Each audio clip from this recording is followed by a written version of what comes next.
Ayan o, twisted niya. Diba? Ayan o, twisted niya. Pag ganyan, kita mo ba? Nagtama yung buto. Dapat yan. Dapat yan, hindi mag-aabot yan. Ayan o. Ayan o. Join. Dapat pasok doon sa... Oo, ito uusog natin to para ito hindi mag-abot. Ito mga to uusugin dyan. Ngayon kasi pag may ganyan ka, pag may ganito ang todo, hindi mo madiin ng todo yan.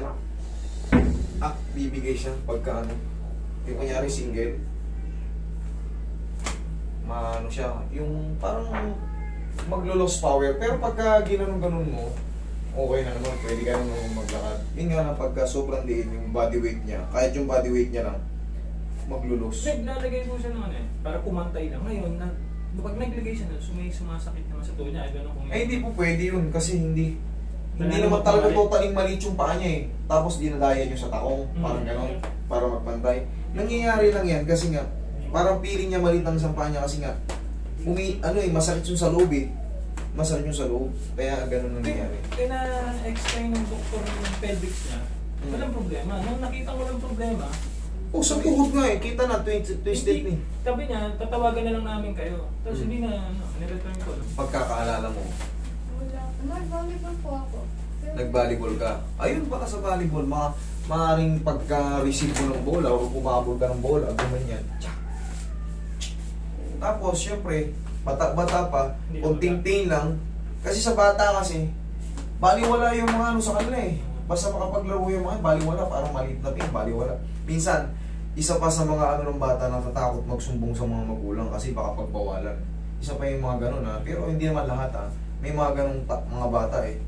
Hanggang sa lumala na lang, hindi. Ngayon, nakakaramdam na siya ng parang mayroong imbalance or may iba pang pain.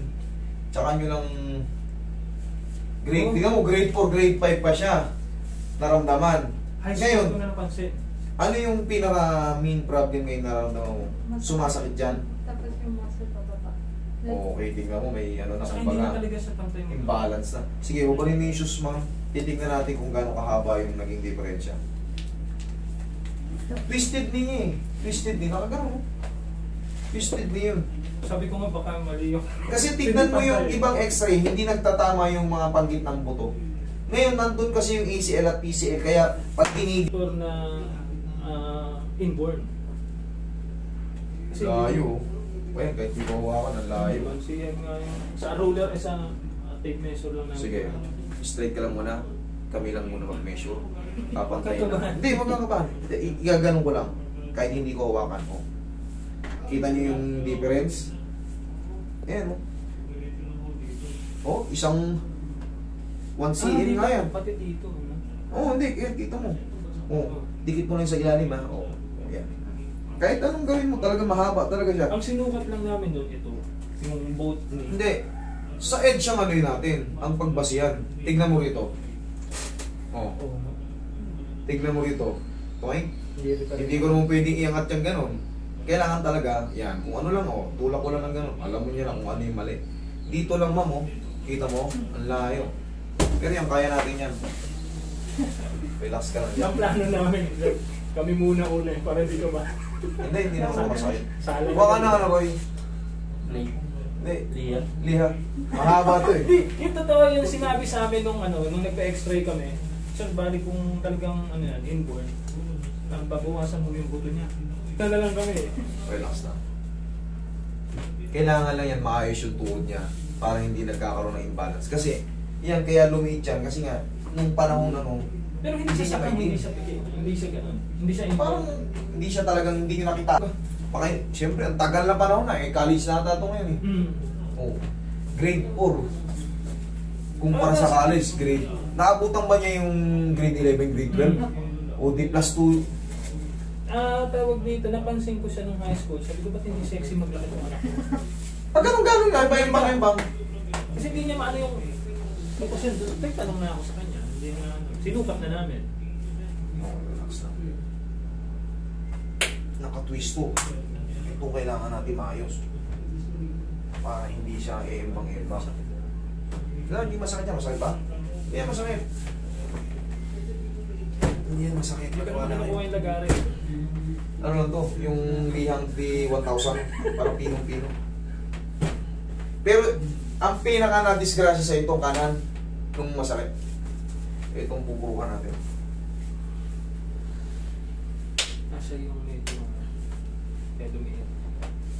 Actually, hindi siya maliit. Mali lang talaga yung position. Umurong. Umurong na dahil sa paglalak. Sa tagal ng panahon, hindi niya madiin kasi nga sumasakit yung dito niya, oh. Saka maliit na yung muscle niya, yung extra dyan. So, Sumasakit yung dito niya. Relax na.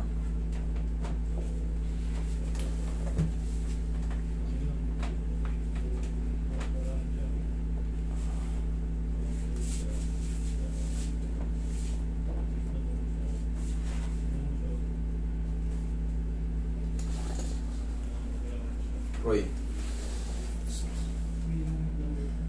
Relax na.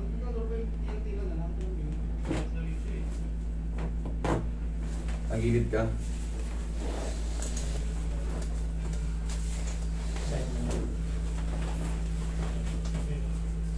Mahahabol natin yan pero hindi siya perfect na perfect. Kanina ganito. Siguro ganyan ito na lang. session ba? Tapos, dun nyo na dadayain sa ano. Sa cord. Kasi Konting nakatama ano na lang. siya. Oo. Na hindi nasasakit yung... Hindi na sasakit. Sabi na Siguro sa'yo. kung ganun kaliit na, hindi na siguro. Wala, hindi na makakala tayo. Kabila. Baka sabihin, kuko na lang yun. Yun, lilihahin na yung sapatos, no?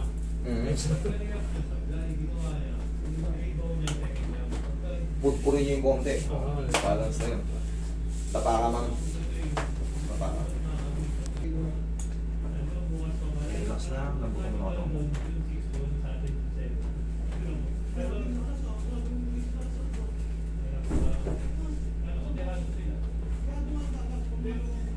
Pag wala nang masakit sa tuhod niya, ay maganda na to. Kumbaga, may diin niya na ng maayos yan, mapapantay niya yung walk niya. Kasi kung nagkakaroon ng irritation dito, dito, Pero malaking effect na talaga doon. Maganda may effect. sa haba kasi ng panahon na tinis niya, grade 4 to grade 5. Sabi natin 5 na, 6, 7, 8, tapos ano na siya ngayon? First year. Pero, kakagraduate lang. Oh, running to 4 years or 4 years. Ganun ang duration ng tinis niya.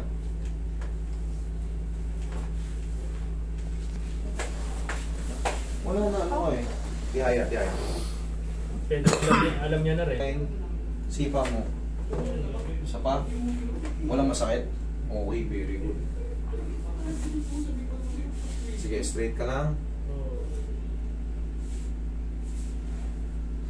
Ulak lang natin. Sige. Pantayin mo lang sarili mo. Pantayin mo lang. O, yan. Pagdidikitin lang natin. O, tignan nyo yung ano. Tignan nyo yun. Yan ha. Siya na nagpapantay niyan ha. O, hindi ko na inawan. Kumbaga, itutulak ko lang to. Para lang makita nyo yung dulo ng ano. Halos konti na lang. Tignan mo rito, ma'am.